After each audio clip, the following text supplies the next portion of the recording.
আজ পাড়ায় যে মাছওয়ালা এসেছিল তার কাছে এই ফ্রেশ আর গা চকচকে পুঁটি মাছ ছিল। সাধারণত এত ফ্রেশ এই ছোট আকারের মাছগুলো পাওয়া যায় না, কারণ খুব অল্প সময়ের মধ্যে এই মাছগুলো নরম হয়ে যায়। তাই মা এই ফ্রেশ মাছ থেকে নিয়ে নিল।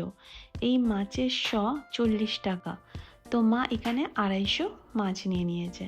ছোট মাছ কেটে পরিষ্কার করে ধুতে বেশ সময় সাপেক্ষ, যেটা করার ধৈর্য একমাত্র বাড়ির মায়েদেরই হয়ে থাকে। এই ছোট মাছগুলো কেটে পরিষ্কার করতে টাইম লাগলেও খেতে দারুণ লাগে। আর আমার ছেলে মাছগুলো নিয়ে সমানে হাত দিয়ে ঘেটে যাচ্ছে আর পুরো শরীরে জামা কাপড়ে লাগাচ্ছে আর জামা কাপড় গন্ধই গন্ধ করছে। মানা করা সত্ত্বেও সে এই কাজগুলো করছে আর মাকে সমানে বিরক্ত করে যাচ্ছে। তোমরা যেটা দেখতেই পাচ্ছ।